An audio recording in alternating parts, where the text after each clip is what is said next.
رب اشرح لي صدري ويسر لي أمري واحلل عقدة من لساني يفقهوا قولي واجعل لي وزيرا من أهلي. Now let me show you where Islam actually forbids us, or what kind of thinking Islam forbids us to think. This is chapter number 2, verse 67. Here Allah subhanahu wa ta'ala tells us the story of the time of Bani Israel, when they had a person who was killed. So Allah subhanahu wa ta'ala here commands Musa alayhi salam, says to his people in verse 67, chapter number 2, verily Allah commands you that you slaughter a cow. It's a command from Allah to slaughter a cow. Now, this is a story of the Bani Israel, that somebody was killed and they did not know who was the murderer. So Allah subhanahu wa ta'ala asked them to slaughter a cow, and with that cow they struck the one who was murdered, and he woke up and told them the name of the murderer. So Allah in verse 67 tells us that Allah commands you to slaughter a cow. Allah tells us in the story. And later on in verse number 73, Allah subhanahu wa ta'ala tells us, so we said, strike him, that is the dead man, with a piece of the cow, and thus Allah brings the dead to life and shows you his proof, his signs. Now the beautiful thing to notice is the order. Why did not Allah start the story with telling us that, there is a man who's dead, now we need to revive him so that we can do this, and for that I must ask you to slaughter. Rather, Allah tells us first that Allah commands you to slaughter. First Allah tells us what his command is, and then he tells us the wisdom behind it. And in this is hidden a very beautiful thing. We must not stop taking action as Muslims for whatever Allah has commanded us, just because we don't understand the wisdom of those actions. Because similarly, I'll show you some other verses in the Quran.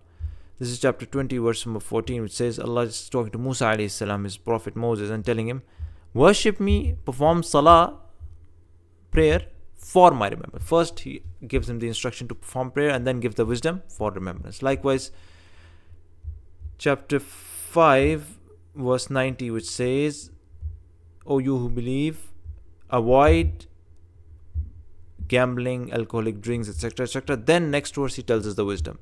Satan wants only to excite enmity and hatred between you with intoxicants. Then tells us the wisdom. Again, chapter number 29, verse 45. First he commands us, perform the prayer, and then tells us the wisdom, because prayer prevents great sins of every kind. So the order of the verses is telling us that first we must fulfill the commands of Allah, and then look for the wisdom. Because if we stop after listening to the command, it's possible that we would never act on it. So the type of thinking that Islam forbids is the one that stops us from taking action. Because just think about it for a moment. This is very, very natural according to the fitrah.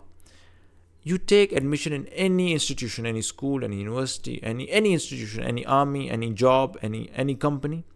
You're allowed to think before taking admission into it. You can do your research, think about the pros and the cons. But once you enter it, you cannot start asking them, why is the morning time this? Why is the off time this? Why do we have to wear this uniform? You cannot question them. Of course, you can look for the wisdoms later on, but you cannot stop taking action just because you don't understand their wisdoms. Likewise in Islam, you must first think before entering Islam. You can think upon all the wisdoms of the actions, the signs of Allah. You're allowed to think, but once you enter Islam, you must not think in a way that stops you from taking action. The reason is, all these instructions that I just showed you, all of them, they are being given to Muslims. See, Moses said to his people, right, to his nation, which were the Muslims of that time, Allah commands you. Surah Taha, talking to a messenger of God, a Muslim. O you who believe, do not take intoxicants, to Muslims. Offer salah, to Muslims. And then finally, that's it. So these are instructions to Muslims. So once you enter the fold of Islam, as Muslims, you're supposed to first take action and then look for wisdoms. It's fine. You may find the wisdom today, tomorrow, next year, maybe on the day of judgment. But you must not think in such a way that stops you from taking action. That's the first thing. These are the instructions being given to the Muslims. The second thing is, like I said, before you enter Islam, you could think as much as you can. And that's why in the Quran is filled with it. I've put some verses here about the fact that you can think upon the signs of Allah. For example, chapter 21 verse 30 says, have not those who disbelieve known that the heaven and the earth were joined together as one united piece? Then we parted them, and we have made from them from water every living thing. Will they not then believe? Then calls on them to think upon all these things, right? We have made the heaven a roof, safe, well guarded, yet they turn away from its signs. Then there are signs verily in the creation of the heavens and the earth, alternation of night, day, and the ships, all of them. There are signs for people of understanding. You must think. قَوْمٍ يَعْقِلُونَ. And Allah subhanahu wa ta'ala says, blindly following a culture is not also good. He says, when it is said to them, follow what Allah has sent down, they say, we shall follow what we found our fathers following. Would they do that even though the fathers did not understand? يَعْقِلُونَ, did not use their intellect, or not what they guided. And likewise, there are lots of verses. Chapter number 10 verse 100 says, it is not for any person to believe except by the leave of Allah, and He will put wrath on those who are heedless, لا يعقلون, who do not think. And then Allah subhanahu wa ta'ala says, and the earth are neighboring tracts, gardens, vines, crops, date palms, all these things. There are signs for those people who understand, who think, use their intellect. لِقَوْمٍ يَعْقِلُونَ, who use their intellect. And finally, among His signs is that He shows you lightning for the fear of hope, and He sends down water from the sky and revives the earth. Indeed, they are signs of people who understand. Use the intellect, think, يَعْقِلُونَ. So if you are a non-Muslim, all these verses are common. Anybody, it's not only a Muslim. The non-Muslim can think upon the earth, can think upon the mountains, can think upon the creations of the heaven, the earth, the alternation of the night and the day. The non-Muslims can think about their culture. The non-Muslims can think about, of course, this is about thinking. The non-Muslims can think about the earth, the gardens, the wine crops. The non-Muslims can think about lightning. So, whenever it's common, Allah is inviting you. Think, then enter Islam.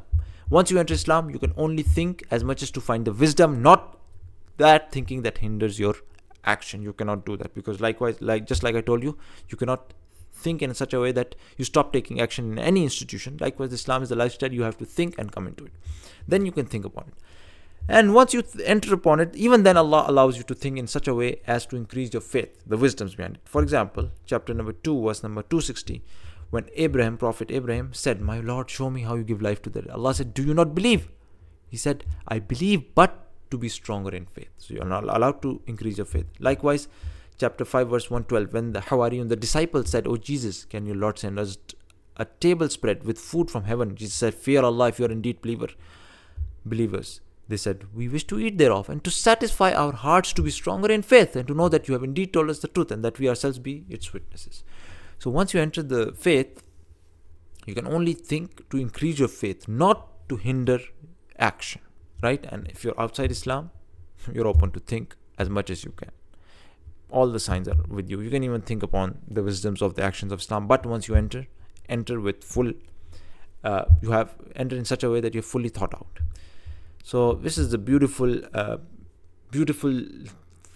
teaching from the Quran about the way it even like streamlines and directs the way humanity in large should think. The non-Muslims, the Muslims, and even when you come into Islam, subhanAllah, it's so beautiful.